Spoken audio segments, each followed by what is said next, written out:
Ja, dit is alweer die 1 Maart, die eerste Sondag in hierdie maand.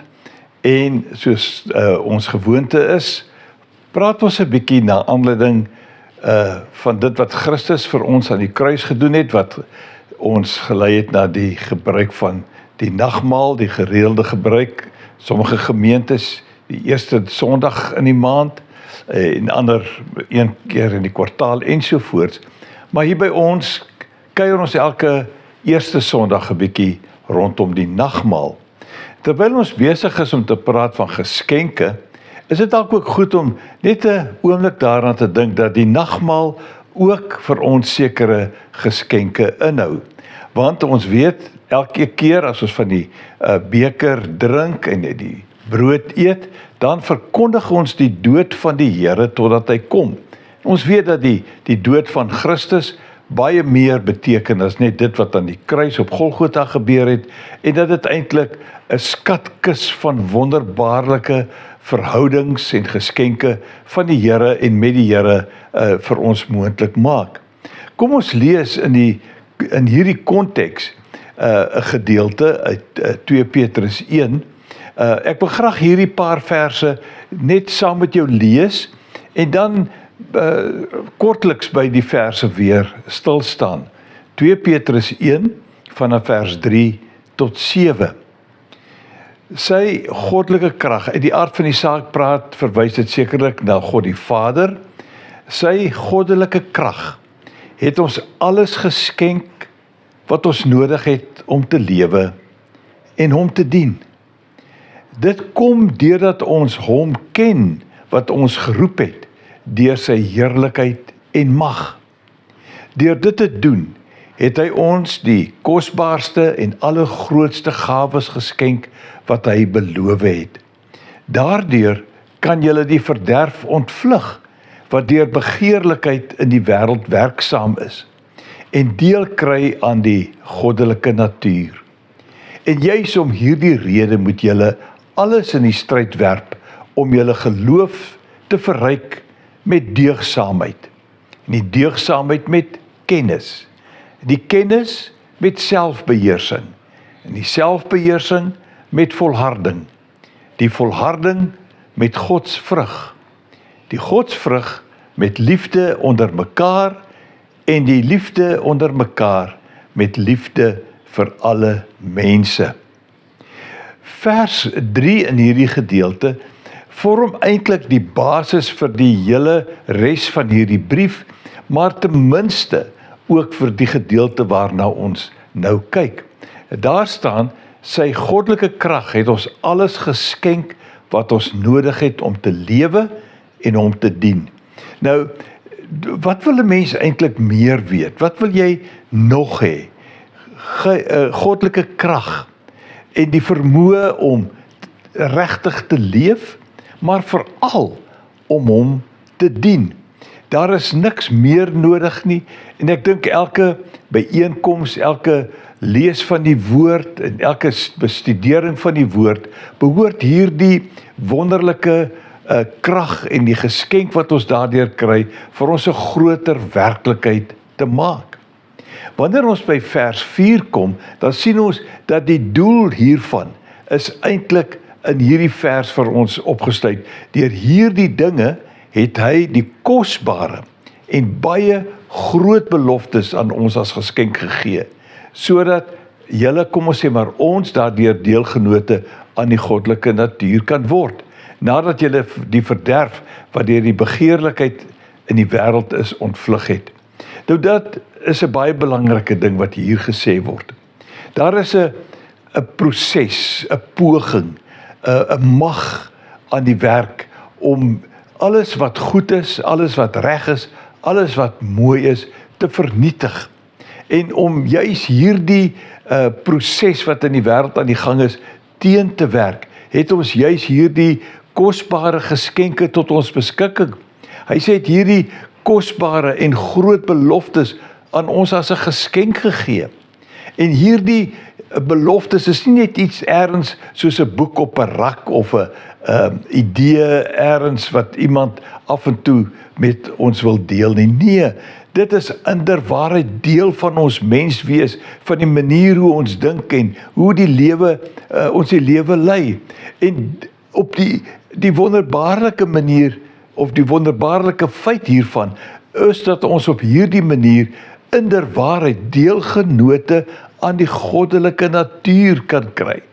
Nou, die goddelike natuur is daardie onblusbare heerlikheid wat die Here alleen besit en vir ons ook gee.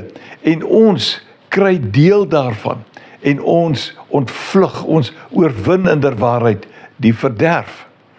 Wanneer ons by vers 5 kom, in die eerste gedeelte van hierdie vers, dan moet ons besef, daar is ook 'n verantwoordelikheid, 'n geleentheid vir ons om hierdie kosbare geskenke wat ons kry, ook in die praktyk te kan toepas.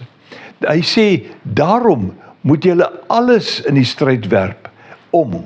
Nou, voor ons in die res van hierdie vers kyk, om alles in die stryd te werp, beteken om niks anders belangriker te maak, as juis hierdie wonderbaarlike aanwending en die gebruik maak van al hierdie kosbaarhede wat die Here aan ons so mildelik gee nie. En dan, van die tweede deel van vers 5 af, sê hy dan, ons kom, wat ons kan sê nou maar, by die skakels van die ketting.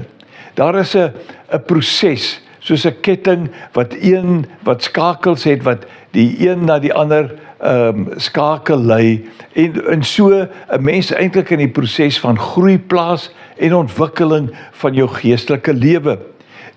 Hierdie ketting, se eerste skakel is uiteraard geloof. Geloof is die basis. Sonder dat ons glo, kan ons eintlik glad nie doen wat God van ons verwag nie. Ons kan nie naby daaraan kom om deel te word van wat hy eintlik hier op aarde graag wil bewerkstellig nie.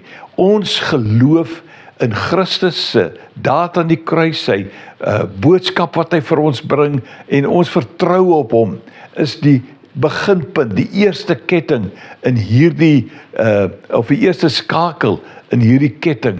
En daarom moet ons, nadat ons besef het, ons het die geloof bely, ons het glo in God, nou kom ons by 'n paar dinge uit.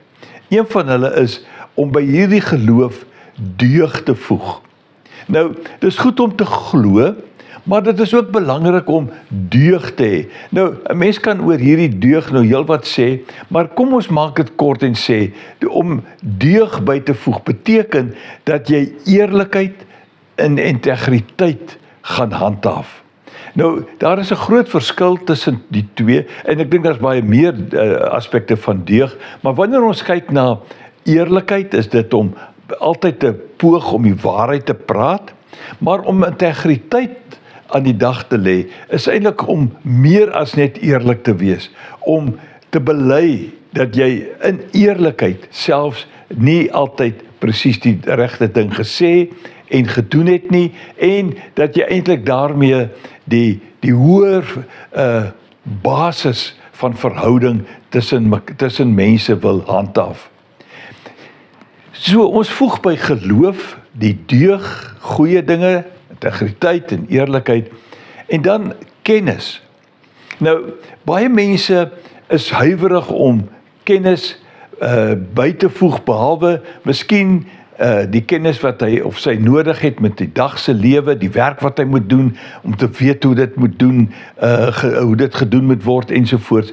Maar hierdie kennis waarvan hier gepraat word, is natuurlik kennis van die woord, kennis van die een wat die woord is, 'n kennis van hom wat die woord gegee het, en dit is uiteraard nie net 'n bestudering van die Bybel nie, maar om dit wat ons van die Here ontvang, deel te maak van onsself, dit te evalueer, en te kan sê, ek weet hiervan, ek het kennis geneem hiervan, en om hierdie kennis dan ook te kan toepas in die alledaagse lewe, sonder om noodwendig elke keer 'n paar versies te moet aanhaal, en as jy die versies nie ken nie, dan kan jy nie praat nie. Ek dink ons het meer as versies nodig, ons het werklike kennis nodig, om werklik in hierdie lewe sinvol met mekaar, dan veral oor die geestelike dinge te kommunikeer.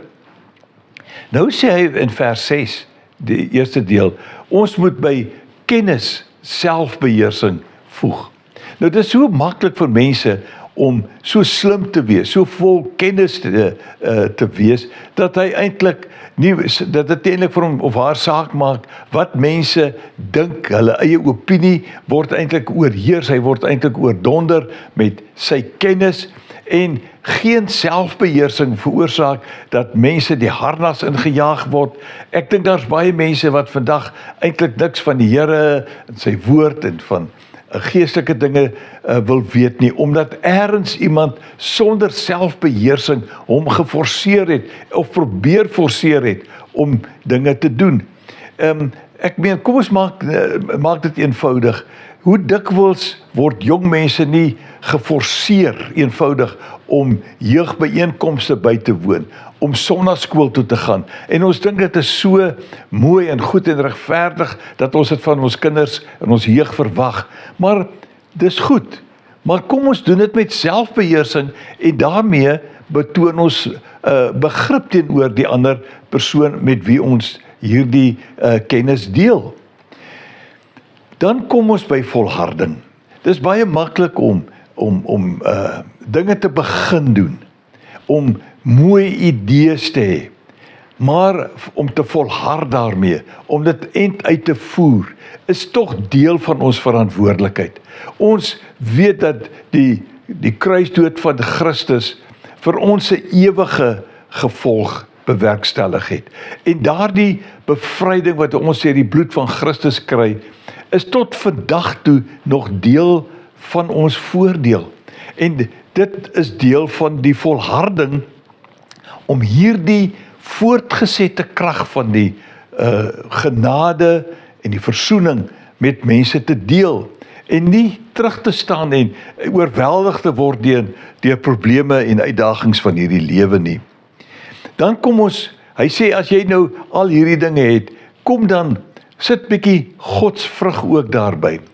Nou godsvrug beteken op eenvoudige taal dat ons daarmee alles doen om God tevrede te stel, om te leef volgens wat hy van ons verwag, om alles wat ons van hom weet te waardeer en te versprei op die regte manier, om dit voortdurend deel te maak van ons denke en die ontwikkeling van ons kennis ensovoorts.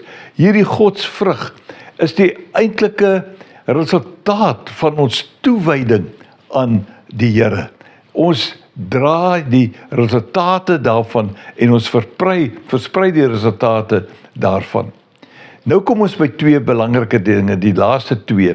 Hy begin met broederlike liefde. Nou broederlike liefde is sekerlik die basiese liefde, en kom ons sê nou maar ook in vandag se konteks, dit gaan nie net oor liefde, geestelike liefde, Bybelse liefde onder manne nie, maar dit gaan oor elke lid van die liggaam van Christus.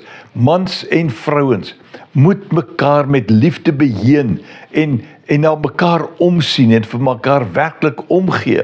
Ons praat oor dit wat Christus vir ons aan die kruis bewerkstellig het. En kan ons dit anders te verstaan as juis dat hy dit in liefde vir ons gedoen het. En nou kom ons by die laaste ekstraatjie hier.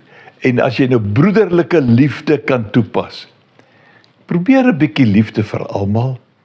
Dis baie maklik om mense wat jy ken lief te hê, mense wat met jou saamstem, mense wat saam met jou praat en mense wat dieselfde ideale het en drome en dinge verstaan soos wat jy dit verstaan. Maar liefde vir almal is nie so eenvoudig nie. Ek dink nie ons moet almal in ons huis innooi om te sê ons is lief vir hulle nie. Maar weet jy, daar is 'n tyd om vir mense liefde te betoon. Om mense in die winkel, wanneer jy brandstof ingooi, wanneer jy op die pad is, wanneer jy besig is met jou werk, dink daaraan dat daardie persone, organisasie waar jy jouself bevind, het almal eintlik ook jou liefde nodig, jou begrip, jou omgee, jou tyd en jou toewyding. Hierdie is vir my so 'n belangrike, pragtige gedeelte in die woord van die Here, hier uit die begin van 2 Petrus. En ek wens eintlik ek kan hierdie meer onthou. Dis 'n mens vergeet baie keer hierdie belangrike dinge. En ek wil jou vandag aanmoedig. Vandag dink ons aan die kruisdood van Christus. En as ons dan so bevoorreg is om werklik by 'n diens te wees, by 'n geleentheid waar die brood gebreek word, waar die beker versprei word om gedrink te word, doen dit met groot dankbaarheid en besef, daar is baie meer in as wat ons dikwels aanvaar en wat aan ons geleer word. Mag hierdie woord ook vir jou van groot waarde wees op jou pad vorentoe. In die naam van ons Here Jesus Christus. Loop mooi.